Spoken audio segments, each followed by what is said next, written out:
Electoral bonds ద్వారా ఏదో గంగవేరులు ఎత్తిపోతారంటే అది ప్రాంతీయ పార్టీలకు సమస్య కానీ జాతీయ పార్టీలకు ఏం సమస్య లేదు. వాస్తవంగా వాళ్ళకి ఎంతెంత ఎలక్టోరల్ బాండ్స్ ద్వారా డబ్బులు వచ్చినాయో ఆల్రెడీ తెలుసు, ఓపెన్గా వాళ్ళు అనౌన్స్ చేశారు కూడా. ఓవరాల్గా అంశం మీద చాడా ఇది రామకృష్ణ గారికి సంబంధించినటువంటి ఒక కథనం చూద్దాం, చాడా శాస్త్రి గారికి సంబంధించినటువంటి ఒక కథనం చూద్దాం. దీంట్లో ఉన్నటువంటిది ఏంటంటే ఎలక్టోరల్ బాండ్స్ ద్వారా కమ్యూనిస్ట్ పార్టీలు కాకుండా అన్ని పార్టీలు వాళ్ళు విరాళాలు తీసుకున్నారు. ఆ బాండ్స్ ద్వారా వివిధ పార్టీలకు విరాళాలు కింది విధంగా ఉన్నాయి. బీజేపీ 6,566 కోట్లు, కాంగ్రెస్ 1,123 కోట్లు, టీఎంసీ 1,093 కోట్లు, బీఆర్ఎస్ 913 కోట్లు, బీజేడీ 774 కోట్లు, డీఎంకే 616 కోట్లు, వైసీపీ 382 కోట్లు, టీడీపీ 147 కోట్లు, ఆప్ 90 కోట్లు. అంటే ఒక పార్టీకి ఎక్కువ ఒక పార్టీకి తక్కువ, అంతే తేడా.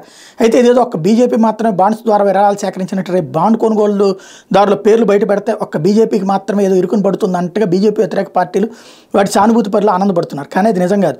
పేర్లు బయటపడడం వల్ల కొంపలే మునిగిపో. ఎందుకంటే దేశీయ దిగ్గజ కార్పొరేట్స్ అన్ని పార్టీలకు కొద్ది గొప్ప విరాళాలు పూర్వం నుండి ఇస్తూ ఉండటం ఆనవాయితీ. పూర్వం డబ్బులు చేతులు మారేవి కాబట్టి వివరాలు బయటపడేవి కావు. కానీ అధికారంలో ఉన్న పార్టీకి బాగా ఎక్కువగా విరాళాలు దక్కితే ప్రతిపక్ష పార్టీలకు తక్కువ దక్కుతూ ఉండటం అనేది సర్వసాధారణంగా జరుగుతూ వస్తుంది.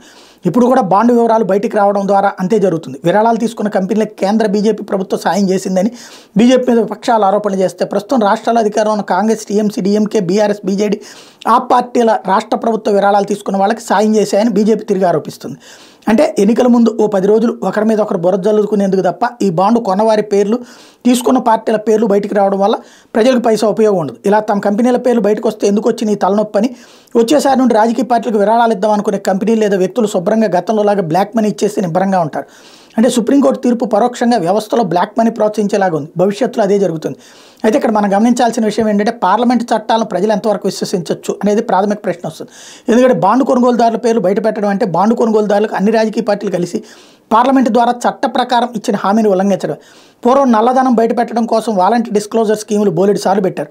వాళ్ళ పేర్లు బయటపెట్టమని ప్రభుత్వ హామీని నమ్మి నల్లధనం ఉన్నవాళ్ళు ప్రభుత్వానికి తమ డబ్బు జమ చేసేవాడు.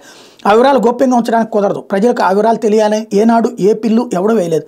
ఇది కూడా అటువంటి హామీని ప్రభుత్వ పార్లమెంటు చట్టం ద్వారా బాండు కొనుగోలుదారులకు ఇచ్చిన హామీ ద్వారా వారికి లభించిన వారి హక్కుల గురించి కోర్టు పట్టించుకోలేదు.